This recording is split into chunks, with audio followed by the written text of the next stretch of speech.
to have sometimes low moments when you won't want to get out of bed. You just want to stay there. At times you won't want to come out the house. It's hard living. Life is hard. It's hard handling just the tragedies of life. It's hard.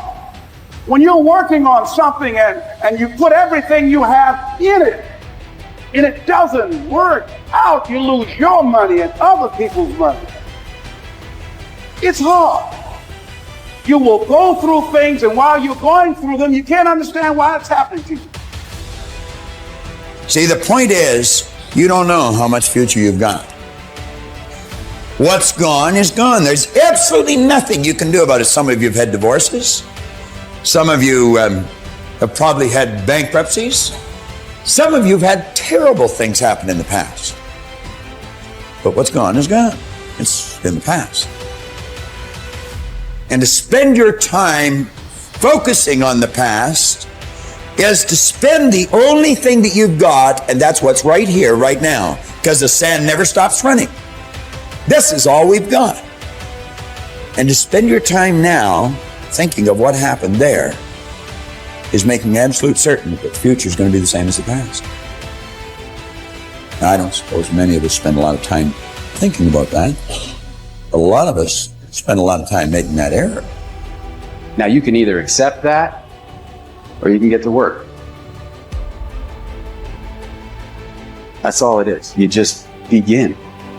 You do the math. You solve one problem and you solve the next one. Whatever drama you may be dealing with, this is not the end of you. No matter what it is not the end. You can't quit now. And the only way out is through.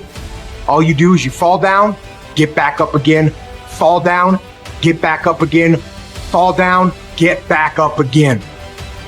That's how you win. You got to be bold in life, ladies and gentlemen. If you're not bold, if you're not standing up inside yourself, if you're not willing to call into being the highest and the strongest that's within you when you're facing life's challenges, life will trample you. But see, when you discover the truth of this goodness, this power that you have within you, that truth will set you free from ever being a victim in life. That truth will enable you to handle things with a level of equanimity that will surprise you. Getting unstuck means that you are going to start living life on your terms, rather than just gliding through every day on automatic. That you have a special power within. That you know that things are going to get better for you. You know that you can handle this. And because you want some different kind of results in your life, you've got to decide that I'm going to go all out. Now listen to me. I don't care what you're going through. If you're not dead, he ain't through with you yet.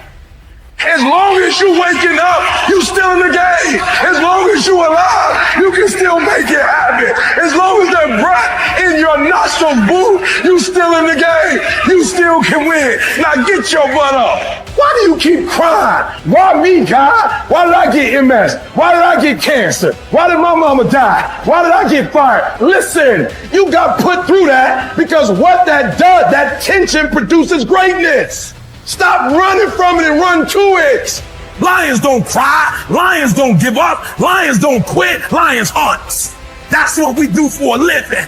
We turn tragedy into triumph. You'll never obtain any substantial measure of material wealth if you insist upon living your life as if you are looking back through your rearview mirror on your automobile. Nevertheless, it seems to be a very common error which many people have turned into a habit. Let the dead bury the dead. Let it go. I don't care how bad it was, let it go. 5 years from now, 10 years from now, when you look back in retrospect at that terrible thing that's happened, you're going to find it was probably one of the best things that ever happened to you. Advancement of all kinds is preceded by a crisis. The greater the crisis, the greater the opportunity for advancement. Or you could put it another way. You could say, out of all confusion comes order. A higher degree of order than that which existed prior to the confusion. Because you see, the confusion was a learning state. Remember, I was pointing out that business is fun. It really is. I see business as a game. It's a game we're playing, and we play to win.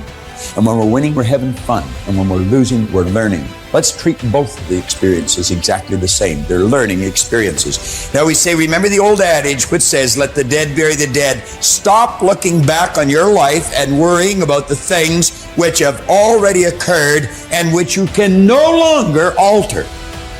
That's like trying to change the time you got out of bed this morning. You're never going to be able to do it. That stands for eternity. You cannot go back and change it, since you cannot let it go.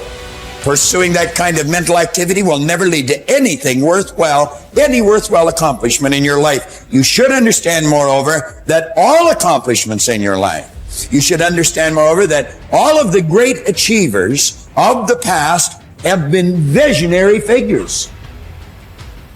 They did with their life what, like Scott was saying, he does with his music.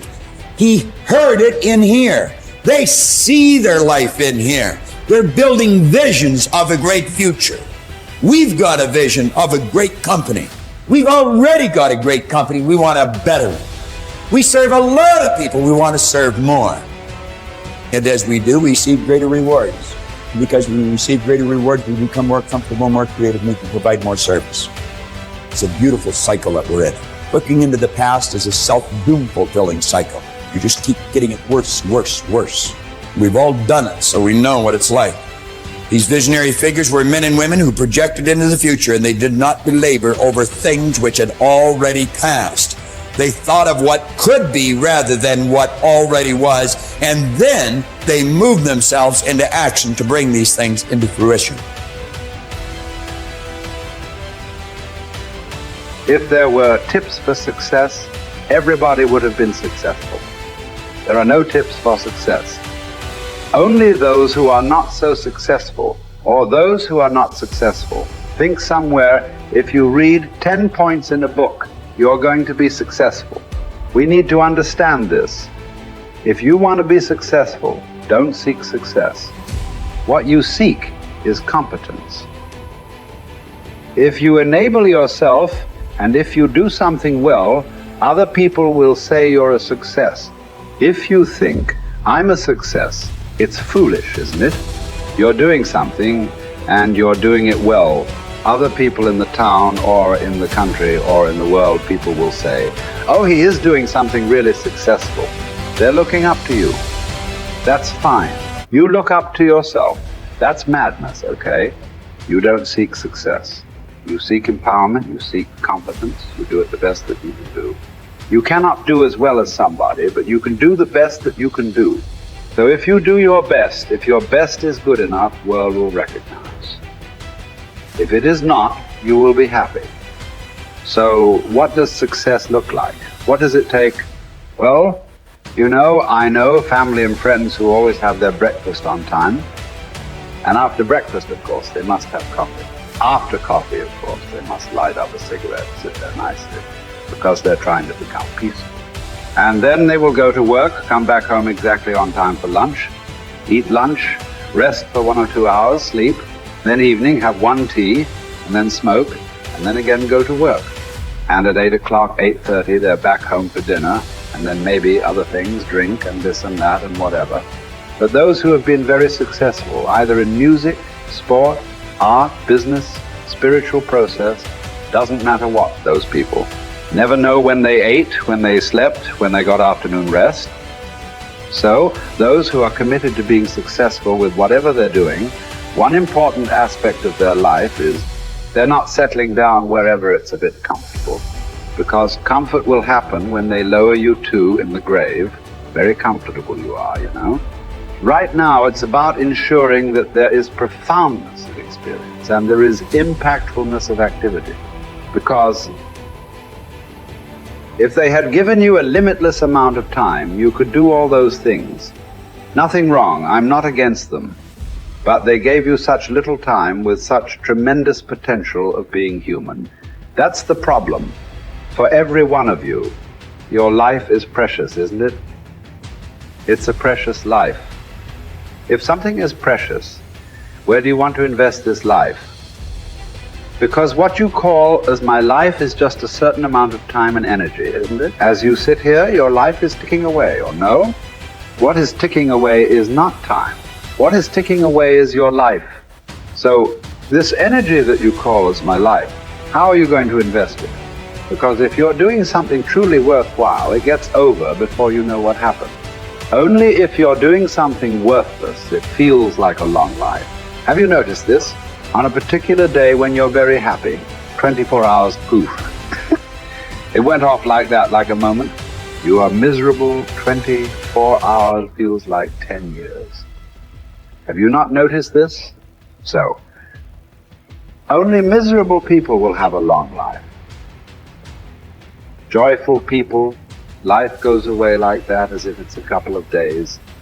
It passes away like that if you are creating what you really care to create. So, one thing that every young person should do is, without the influence of the peers of your own age group, without the influence of your professors and your parents, without any kind of influence, somewhere you must stay by yourself at least for 2-3 days and look at it. What is it that I want to invest this precious life into? What is it that will be worthwhile today and worthwhile after 50 years for me to invest myself into? You invest your life into that, whatever it is, however small, big, it doesn't matter. If you see that this is something truly worthwhile and you invest your life in that, this will be a life of fulfillment.